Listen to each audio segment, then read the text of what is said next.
Hello, I'm Frank Hanaway, and welcome to Big Journey, Small Steps. Well, it's been a couple of weeks since I posted a video because I've been so busy and I was also ill, and things changed on a daily basis, so I apologize for that. But I will bring you back up to date.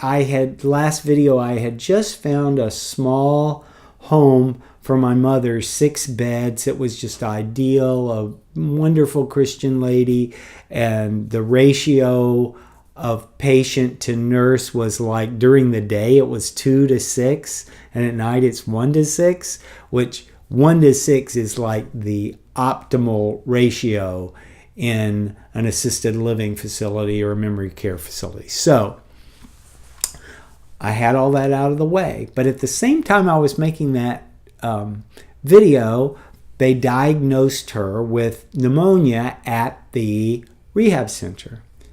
And they put her on Levaquin. They didn't send her to the hospital. They treated it themselves. And but 2 days later, she took a turn for the worse, and she was vomiting, and she got clammy, and her blood pressure dropped, and they panicked. Well, they didn't panic, but they sent her to the emergency room of the hospital, and not to Tampa General Hospital, which is our preferred place, but to a hospital close to the rehab center, which actually we've had bad experiences there before, but the nursing there was phenomenal, absolutely phenomenal. Brandon Regional Hospital. But we had some other problems that we got right into the emergency room, but they got behind on drawing blood and getting urine, and we were waiting for test results, which they always wait for all the test results when you're in the ER, even though they've already determined what the problem is. So we waited for 7 hours, and it was freezing cold in that room, which they don't do that at Tampa General anymore. It's actually pleasant, and generally you're in a room where you have control over the thermostat. But this room did not have that. And I put 6 blankets on my mother, who was freezing. I always carry what I call my hospital hoodie in the car. I have a thick hoodie that whenever I have to go to the hospital, which I've had to rush there so many times, I grab it because I know it's going to be cold. So I had that, and then I wrapped up in a blanket. But it was 10 o'clock or 10:30 at night, and you may or may not know, I generally am in bed at 8 or 8:30 or 9 o'clock because I get up at 5 every day. So anyway, I was there till late, worn out, waiting with my mother the whole time, saying, I want to leave, I want to leave, I want to leave. Alzheimer's patients are not good waiters. They are not good at waiting for the next thing to happen. Anything that's not now, they're not interested in. So we were there, and then we got up to the room, and I remember thinking at first, I hope we don't have any of the issues that we had the last time we were there. But the nursing staff, the nurse went to put my mother in bed, and she seemed kind of dour at first. And then when she was working with my mother and covering her up, her face lit up, and I thought, okay, this is good. So they assigned a doctor to you. I've since learned how to circumvent that, or how to ask for another doctor or a second opinion. But I had a doctor whose sole goal was to rush my mother out of the hospital, and this was the 3rd visit in a month.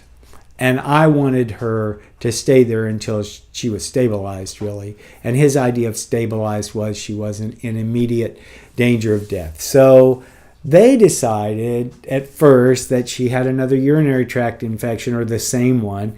And they did all these tests for pneumonia, and they decided she didn't have pneumonia. And then they decided she didn't have a UTI, but they treated her anyway. It was insane. And I had a very bad experience with the doctor when he told me they wouldn't babysit my mother. Now, this is when I'm in the hospital. I'm with her, like, I'm there. And he backed off on that. And I was torn between saying something to administration or letting it go. But this gentleman was from the Middle East, and I did not want to cause any kind of incident. I just didn't do it simply because of that. Because sometimes you have to give people an extra break. So I did. Anyway, so then all of a sudden, and they didn't tell me they were moving her back to rehab. I happened to find out accidentally. I won't go into the details, but it all boiled down to this one doctor, and it was just bizarre. I just happened to find out they were going to move her. Now, she needs comfort and support when she's about to be moved, and then I need to be there. Anyway, it all worked out. I got her back to the rehab center.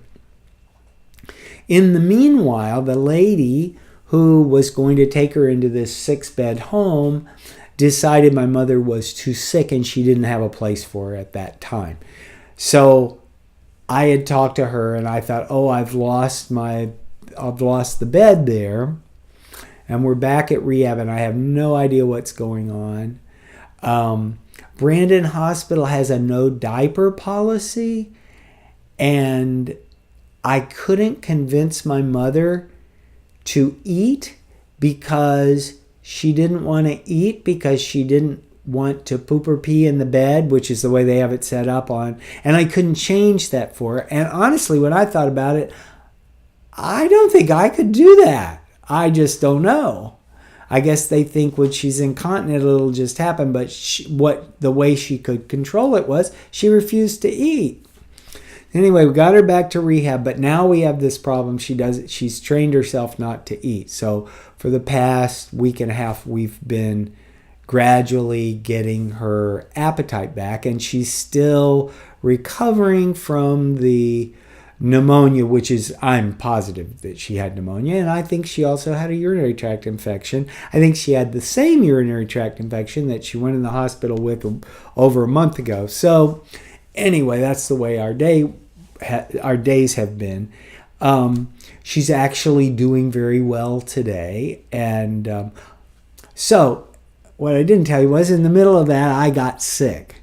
And I knew, because there were things, I couldn't go home and rest. I felt myself getting sick and I wanted to rest. But I get home and I get a call from the hospital, or like when they were going to move her, somebody needed to be there that could sign papers, and she wants me there when it's that, and it's a stressful situation for her, and she's had pneumonia. So I kept having to go and work kind of beyond my limit. And by a week ago, I woke up on a Monday morning and I knew I had bronchitis. I either had a really bad cold or I had bronchitis. Couldn't get into the doctor that day. Couldn't get into the doctor till Wednesday. And guess what? I had bronchitis. And as you're all fully aware, ain't nobody got time for that.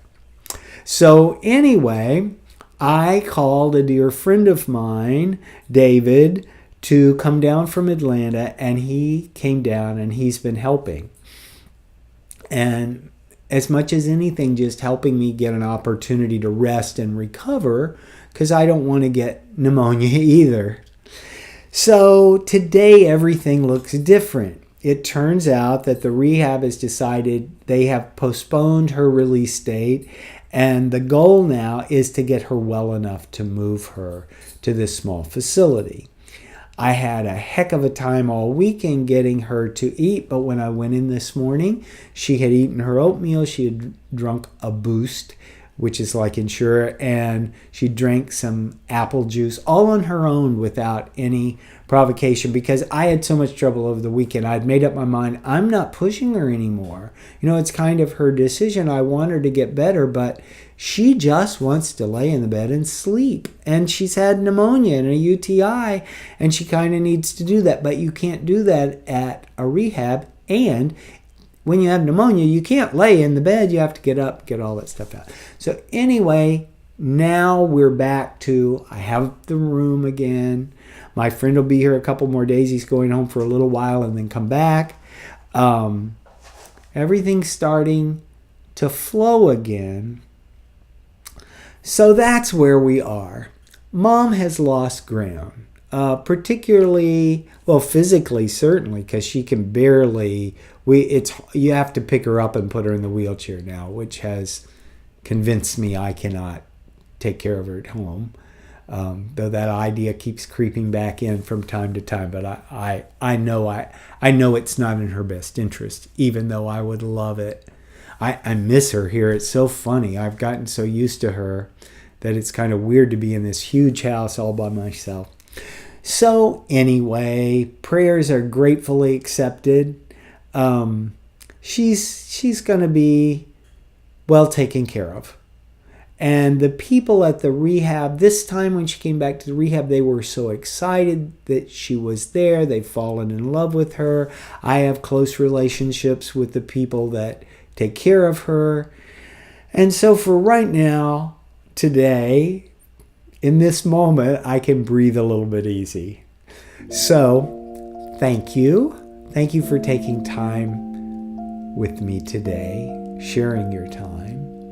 And from the bottom of my heart, I want to wish you and yours peace and joy.